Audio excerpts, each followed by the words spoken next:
onnittelut Ilelle ja Yrinnelle ja Jimmy Leifein. Onhan tää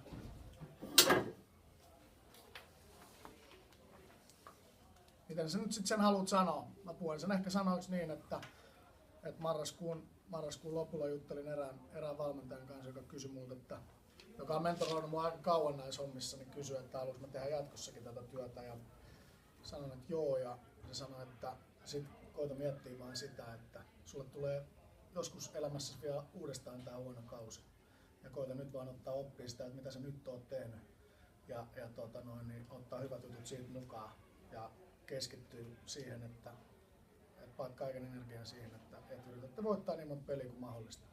Ja vielä joulutauolla tämä sama herrasmies sanoi mulle, että koita muistuttaa sitä, että mestaruudesta pelaamista tärkeämpää on pelata säilymisestä. Se on loppupeleissä paljon niin merkittävämpi asia niin kuin isossa kuvassa, niin kuin esimerkiksi KTP:lle.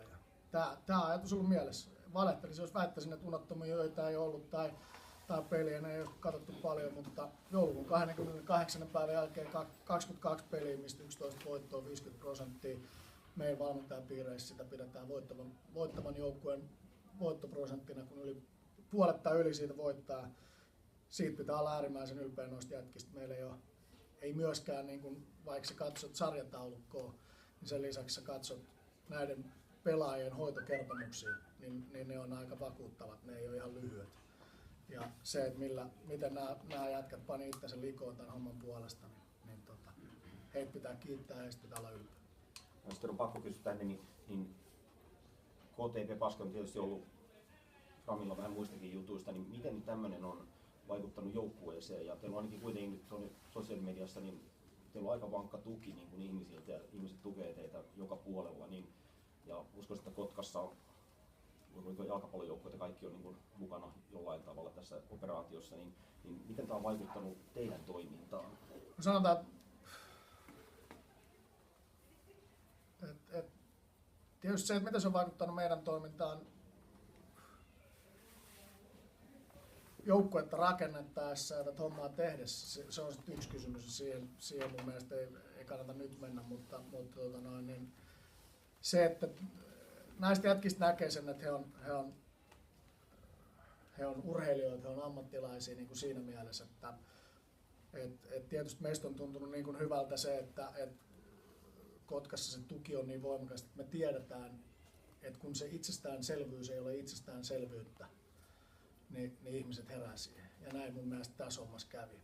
Et kun KTP on aina ollut ja tulee aina olemaan yhtäkkiä, kun katsottiin, hetkinen se ei välttämättä ole, niin ihmiset heräs. Ehkä meihin se iso vaikutus on siinä, että me ollaan saatu lisää energiaa, vaikka näistäkin ihmisistä, jotka täällä tänään oli, ja heitä pitää kiittää, että sanotaan, että marraskuussa, kun vierailimme täällä viimeksi, niin ihan samanlainen Meikkala hallissa ei ollut. Että se on niin vaikuttanut sillä lailla, tuonut sitä energiaa, ja kyllä seura on edelleen talousvastuunsa pelaajille ja muille niin kuin hoitanut. Ei meidän ole tarvinnut sitä pohtia. Me ollaan voitu keskittyä siihen, että me halutaan hoitaa urheilullinen puoli kuntoon ja muiden ihmisten tehtävä hoitaa taloudellinen puoli kuntoon. Kiitos kysyttävää. Eikö ollut yllätys, että Kotkassa kuitenkin tuli taloudellisia vaikeuksia? Lehdissä lukee yleisöaikaa, niin se on johtunut lähes siitä. Oliko se joku muu syy sitten? No mun mielestä, mä ihan mielelläni puhuisin tästä pelistäkin jotain, Kyllä me pelistäkin mun on ihan turha niin kommentoida sitä, että onko se yllätys tai ei. Kyllä mulla on ikävä yllätys aina kun koripallosta lukee jotain negatiivista, varsinkin talouspuolessa niin lehdistössä tai lehdessä, koska se on niin kuin ikävää, että täällä ei puhuta Suomessa niistä kaikista järkyttävän positiivisista jutuista, että miksei Yleisradiossa tänään on iso juttua Lauri Markkaisesta, joka on valittu Nike Hoop Summittiin, mutta kyllä oli heti KTP ja Bisonsien ongelmat niin kuin ykkösuutisena. Ei siis, mä vaan niin heitän vastapallon, että ei tässä elämässä ei ihan hirveästi mitkään asiat tule yllätyksen, mutta kaikki nämä on ikäviä yllätyksiä. Mutta tästä pelistä mun mielestä vielä, niin kyllä tämä on niin kuin, oli aika makea peli, jos mietit, että peli on ollut 19 kertaa tasa ja 15 kertaa tasa ja 19 kertaa vaihtuu johtava joukkue. niin kuin sanoin, olen ylpeä näistä sankareista. Meidän murheenkryyni olisi, niin kuin on ollut koko kauden, niin kuin on nämä 2 viimeistä peliä valitettavasti osoittanut.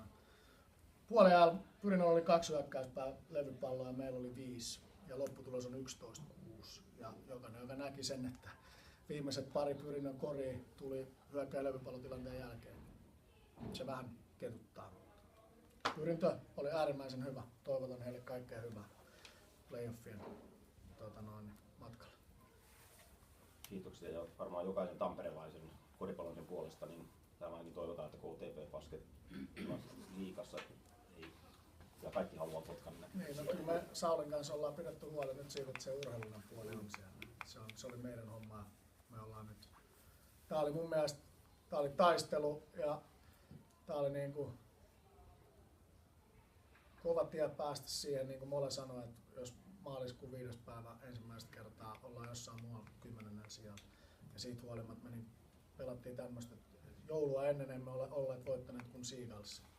Ja nyt me ollaan voitettu kaikki joukkueet vähintään kertaalleen. Mun mielestä niin kuin Jarmo tuossa hienosti totesi pelin jälkeen, että ei muista korisliigan vuotta, jolloin tämmöinen joukkue jää playoffien ulkopuolella. Mutta meillä oli aika pitkä syksy. Valitettavasti sarja kesti tänä vuonna 36 peliä eikä viimeistä 22 peliä. Munkin on pakko kysyä, että ei ole pakko vastata, mutta nähdäänkö KTP ensi kaudella Tampereella? Multa on viimeinen 1,5 kuukautta kysytty aina, että pelaako Sefton Barrett seuraavassa pelissä. Sanoin, että mä oon valmentaja enkä ennustaja. Mä voisin vastata tähän sulle samalla. Mä uskon 110%, että Kotka ei päästä KTP:tä menee siihen, jos se homma on siinä, mitä siitä on kerrottu julkisuuteen, niin mä uskon, että nämä ihmiset kyllä tulee hoitamaan sen homman niin, että Kotkas nähdään tulevaisuudessakin ensi vuodesta eteenpäin ihan koriliiga koristaa. Ei mulla ole pienintäkään epäilystä. Joo, no sen takia juuri, että kun tällaisia pelejä nähdään täällä, niin joo. Kyllä tamperelaiset toivoo, että yhtä jännittäviä pelejä nähdään jatkossakin. Eikö Kotka nyt kuitenkin ole sarjassa niin maineeltaan ja historialtaan ykkönen? No, Täällä mä oon valmis. Ehkä historialta. Siis onhan eniten vuosia. Niin. Onhan eniten vuosia. Ja varmaan vissi onko eniten mestaruuksia. Vuodesta 57. On varmasti siis kyllä. Ja traditionaalinen ja ei siinä. Ja Kotka on viimeiset 6 vai 8 vuotta mennyt niin, että joka toinen vuosi on tullut mitali ja joka toinen vuosi ei. Ei kukaan muista, että onko ne ollut 4., 5., 6., 7., 8. vai jopa kerran 9. Niin sama se menee nyt. Ensi vuonna tulee Killinkin kaula. Toivotaan. Voit leikkaa pois sen tuolta. Toivotaan, että jos puhutaan lyhyesti vielä tässä pelissä, niin ilmeisesti erityisesti, että suomalaispelät otti iso roolin ratkaisuhetkellä ja pisti isoja koreja sisään, että ei olla niin vierastuneessa vaiheessa, niin kuin jollakin paikka kuin laulaa. Onko se mitään merkitystä kansallisella? Mulle pelaat pelaajia. Mä en katso sitä, mikä heidän selässä lukee nimenä tai mikä heidän ihonvärinsä on tai mistä maasta. Tätä ihonvärit annetaan, vaan sitä yleensä suomalaiset omat ei, mulle pelaat pelaajia. Me pelataan joukkueen. Mulla on ihan semmoinen, se on ihan järkyttävän hienoa, mitä Molenius on niin noista ongelmista, mistä hän sanoi. Niin on noussut keuhkokuumea ja polveongelmia ja kaikkien muiden jälkeen. Niin Hampaa on välillä pelannut paremmin, välillä huonommin. Tänään hän pelasi äärimmäisen hyvin ja tätä tää on. Ei se siis, mulle pelaajat on pelaajia. Mä oon äärimmäisen iloinen, jos me hävitään 20 ja meidän suomalaiset onnistuu. Se vaan puhutaan siitä, että jos hyvät korisliigassa on enemmän johtavia pelaajia suomalaisia, eikä kaikki johtavat pelaajat olisi ulkomailla. Sitten korisliiga varmaan pitää tehdä sellaiset päätökset, että niitä pelaajia syntyy tänne enemmän. Mutta silloin kun mulle kerrotaan, että tässä on säännöt ja koko joukkue, niin mä yritän rakentaa joukkueen, joka voittaa. En siinä onnistunut tänä vuonna ensin. Selvä. Päästään Ile ääneen. Niin otetaan ensimmäinen tästä ottelusta. Niin, oliko jo sellaista playoff-tuntua? Tässä pelattiin kuitenkin, niin kuin sanottiin, tilanteet vaihteli ja niin mielenkiintoinen peli. Joo, tasainen matsi. Täys tunnustus KTP:lle, että niin ihan varma, että tuossa noin niin ei tässä ihan panokset todella suuret molemmilla joukkueilla. Se näkyy tuolla ja ihan varmasti tässä näin, niin joka jätkä, joka tuolla kentällä hyppäsi laatikkoon molemmat joukkueelta, niin jätti kaiken kentällä. Ja se, että ymmärrän vastustajat tosi hyvin tässä tilanteessa, että kuinka paljon harmittaa ja kuinka lähellä se tuossa noin oli. Ja tämä urheilu on raadollista ja raakaa, että kun sä annat kaikkesi ja sä löit hirveän tunteen sinne mukaan ja teet oikeasti kaikkea siellä kentällä ja voiton eteen, niin silloin se tuntuu kaikista pahimmalta myös sitten se aivan välittömästi sitten se häviäminen siinä ihan samalla tavalla vastaavasti se voittaminen ja se vapautuneisuuden tunne, että mikä tuossa purkautui Antero laittoi heiton sisään. Mutta niin, äärimmäisen tasainen matsi. Joo, mennään sitten isoon kuvaan tästä koko kaudesta, niin myöskin Pyrinnolla on ollut omat vaikeutensa tässä kauden aikana. Pelaajia on vaihdettu ja nyt on sitten saatu viimeinkin paletti kasaan ja välillä on menty 2 ulkomaalaispelaajalla ja niin päin pois. Niin miten sä näet tämän koko kauden niin isossa kuvassa? Joo, mä sanon vielä vastustajasta KTP:stä tähän ennen. En vastaa siis suoraan kysymykseen, että annan iso hatunnosto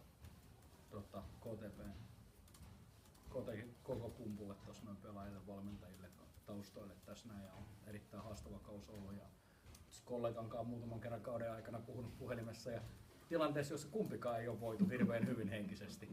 Et mä uskon, että me molemmat ollaan himpun verran paremmin voidaan tällä hetkellä itse, joka kuvastaa sitä, että miten joukkueella menee. Ja se, että niinku, mä sanoin matsin jälkeen, että nyt mä en muista milloin noin kova joukkue on jäänyt playoffien ulkopuolelle. Ja se, että se joukkue, mikä tänään tuossa noin kentällä meni ja taisteli ja pelasti, se on että huh. Mut meidän kohdalla joo, haastava kaus, paljon samaa kuin KTP:llä, myös pelaajia vaihtunut, ei löydetty alkuun oikeita paletteja ja niin kuin tietyllä tavalla myös niin kuin haluttiin olla maltillisia tämän joukkueen rakentamisen suhteen. Me ollaan itse ollaan tiedostettu, että meillä on tämä joukkueen rakennusprosessi tietyllä tavalla tulee elämään kauden aikana. Mutta aina täydellisessä maailmassa kaikki riskit onnistuu ja kaikki menee fantastisesti ja hienosti. Meidän tavoite on, että jokainen pelaaja, puhun lähinnä ulkomaalaispelaajista, joka me ollaan niin kuin tänä vuonna sainattu tuohon, niin meillä on kyllä ollut tarkoitus, että he on kauden loppuun saakka. Osan kanssa heillä on hieman korkeampia riskejä ollut, että mitä edellyttää se, että me ei niin sanotusti pätkätyöläisiä tänne olla haettu, mutta niin kuin monien vaiheiden kautta niin ollaan päädytty nyt tähän kokoonpanoon tässä näin. Ja varsinkin siirtorajan mentyä umpeen, niin lopullisesti finalisoitu vielä se, että tämä on se jengi, millä mennään. Ja tähän jengiin uskotaan ja tällä tehdään paras mahdollinen tulos, mikä tästä on saatavissa tämän kauden aikana. Et niin kuin, todella iloinen tuossa noin meidän tekemisestä siinä mielessä, että meillä on aika nousujohtoinen tarina tässä kehitteellä tällä hetkellä. Et lähdetään luottavaisin mielin pudotuspeleihin, koska me tiedetään, että meillä on valmiita vielä. Tässä on maksimissaan kausi voi kestää toukokuun loppuun puoliväliin saakka. Ja se tarkoittaa sitä, että jos peliä pystyy ja pelaamista kehittämään sen pätkän, niin se joukkue tulee olemaan tosi vahvoilla pudotuspeleissä. Ja niin mä näen, että meillä on hyvä mahdollisuus kirjoittaa hieno tarina tästä. Kysytään vielä tästä ottelusta, kun erästä pelaajista, mikä aina jaksaa hämmästyttää ja kummastuttaa, toi Demo Williamsin muutama kori, mikä se niittasi tuolla hyökkäyslevypalloista, niin kyllä taas on aikamoinen signaali siitä, että kuinka iso persoona hän on tuolla kentällä. No aivan varmasti, ja se, että niin kuin me oltiin tässä matsissa pehmeitä ensimmäisellä puolella. Me ei oltu niin kuin fyysisesti niin kovia tässä matsissa, että mitä olisi pitänyt olla. KTP tuli sellaisella mentaalilla, että he irtopallotilanteissa jotenkin korostui, että he tuli sillä mentaalilla, kun tällaisen ison pelin pitää tulla. Ja se terotettiin puoliajalla kopissa joukkueelle tilannekovuutta ja lävypallon pelaamista ja kuitenkin konkretisoitu sitten ottelun loppupuolella. Toinen tekijä, mikä oli iso muun muassa, en puhu pelkästään Damonista, vaikka myös Damonista tässä, niin pystyttiin saamaan aika laajalta rintamalta noita meidän onnistumisia.